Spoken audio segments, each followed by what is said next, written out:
A very good morning to you students. I am Manpit Kaur, your SST teacher. Today we are going to revise Unit 2 of History. We will be studying day 1 to day 5 of this unit. As you know that every Saturday you receive one revision video. So now open your NCERT books, supplementary books and workbook and let's start the revision. Today in this class we are going to study about the types of structures in the present and past. We know that we have classified the types of structure into two parts.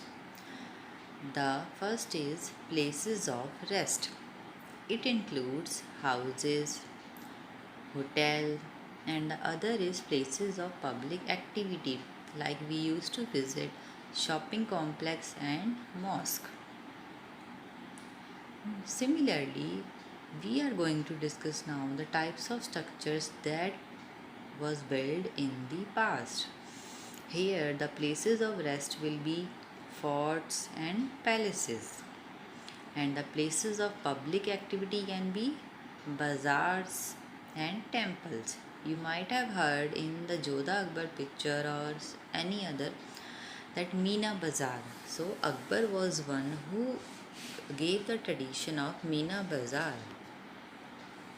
Next, now let us think that how these structures were built in that medieval period. Can you think?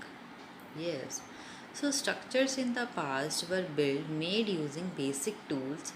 This involved a lot of manual labor. Now most of the building materials and technologies that we see today did not exist in the medieval period, yet the people at that time created some marvelous structures. In this chapter we will learn how and why different rulers built structures more than 1000 years ago, some of which stand tall and even today. Now, let us look about some of the styles and types of architecture. In the medieval times, they did not have the technology or the materials like we have today, yes? So, they used different method of construction. In this class, we will learn about a few styles of construction used in those times. Let us look at three styles of construction used during the medieval period. Here in the picture you can see that there were three styles, that is trabeate, corbelled and arcuate. The trabeate style is a Airvastvara temple. These are some of the pictures that give the example of three styles of architecture. The trabeate is given as Airvastvara temple, that is in Tamil Nadu, and a structure in the Agra fort, Uttar Pradesh, is the example of the corbelled style. And the arcuate, the tomb of Balban, New Delhi, in the arcuate style. As you can see in the corbelled style, it is belled. You can remember is belled. So cor curved like a bell shape. That why it is named as corbelled, and arcuate is simply because it is in arc shape. Now let us discuss one similarity and one difference between these structures. So if we see the first image and the third image, what is the similarity? Both the structures have vertical pillar like structures. You can see that vertical pillars we can find in both the images. Similarly, if we look at the difference between both, then trabeate is flat on the top. It is very easy that the top of the trabeate is very flat, and while the arcuate is curved on the top. Now these two structures show architecture developed over time. It is very obvious that the difference between the two is too vast. The top of the both the images is totally different. So it tells us that how the architecture has developed over the time. Now let us discuss these three styles in detail. Now Trapezoid style structures is of kind which were made by placing a horizontal beam on the top of two vertical columns. As you can see in the picture, there are two vertical columns and a horizontal beam. Now roofs or doors and windows were made using these styles. Now the style was used to build temples, mosques and stepped wells.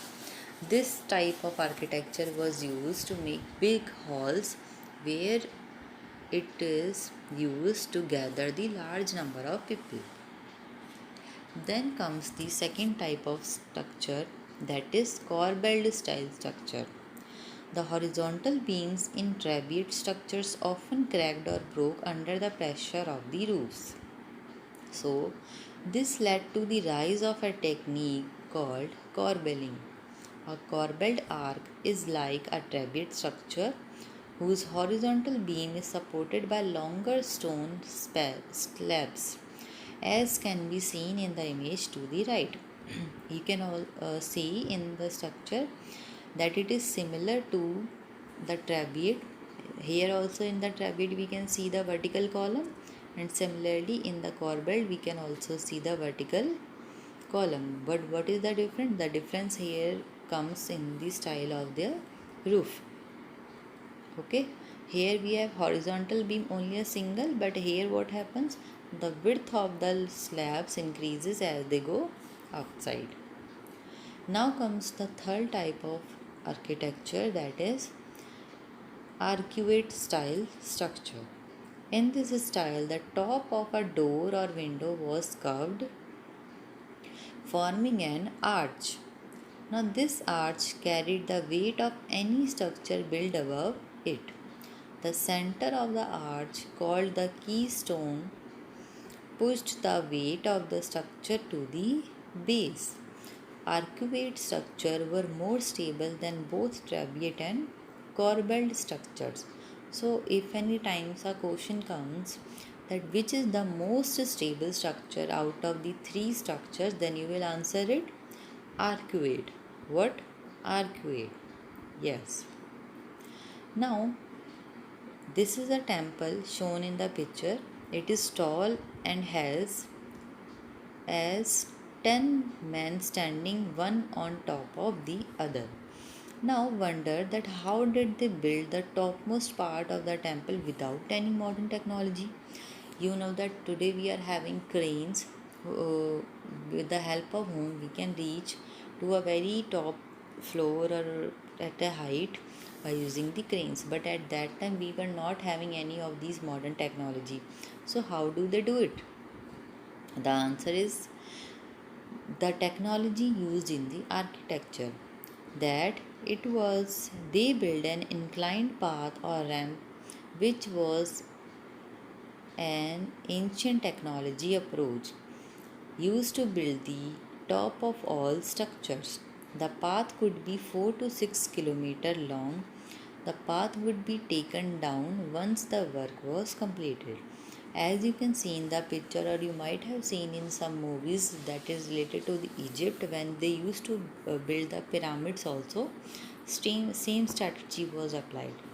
What they used to do, they used to build an inclined path uh, uh, just uh, beside the structure that they are building, and they used to take the material. As you can see in the picture also, some men are pulling the big blocks that were to be built on the top of the roof.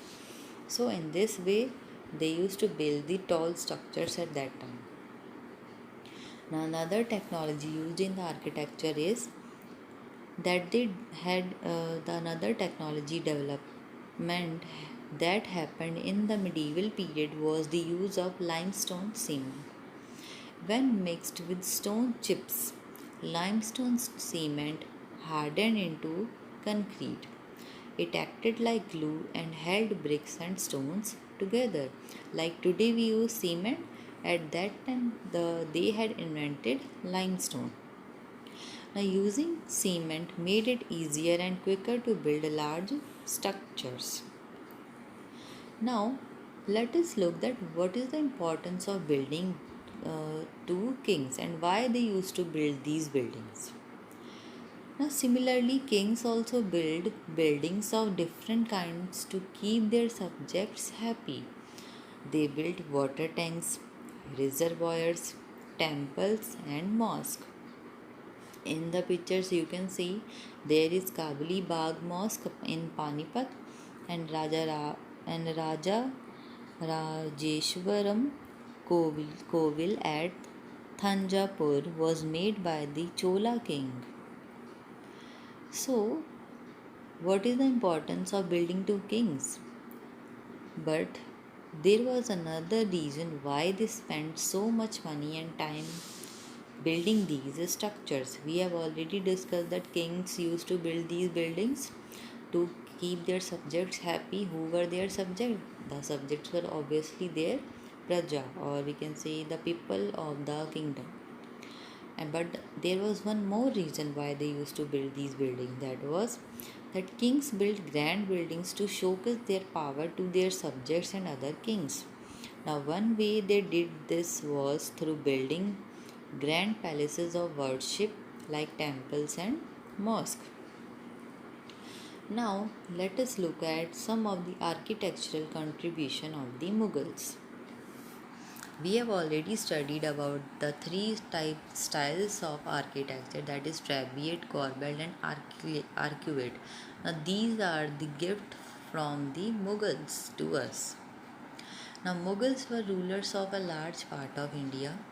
Here as you can see in the picture, they have ruled almost all over the India.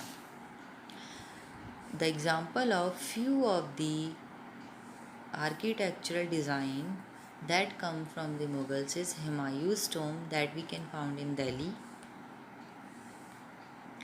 Then comes the Buland Darwaza that is in Fatehpur Sikri, and the most and seven wonders, among one of the seven wonders, that is Taj Mahal in Agra, and the design of Char Bagh, or Char means four, so it is also known as Bagh means garden.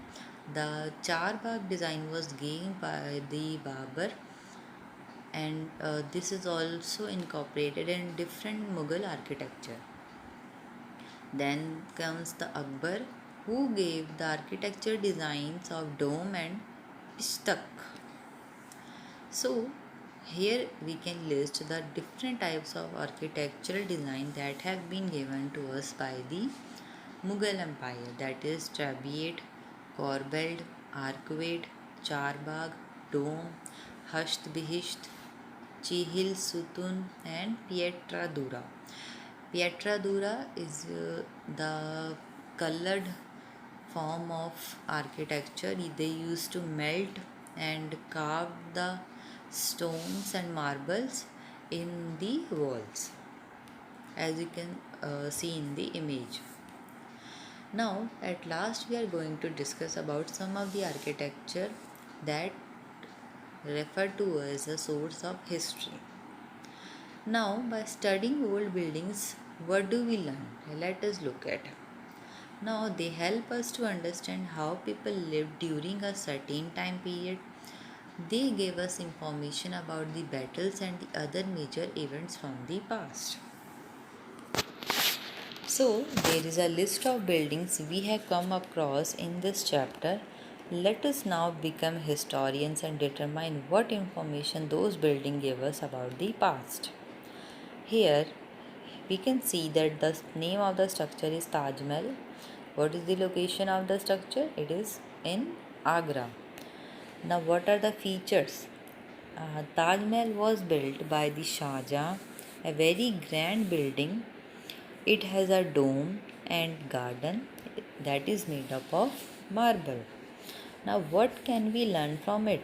That marble was an expensive material used by royalty. Architecture and art were important to Shah Jahan. Another example is Qutub Minar. And where it is located? It is located in Delhi. And what are its features? Who built it? Qutub Minar was built by Qutbuddin Qutub din Aibak. It has carved patterns and Arabic inscriptions around the small arcs.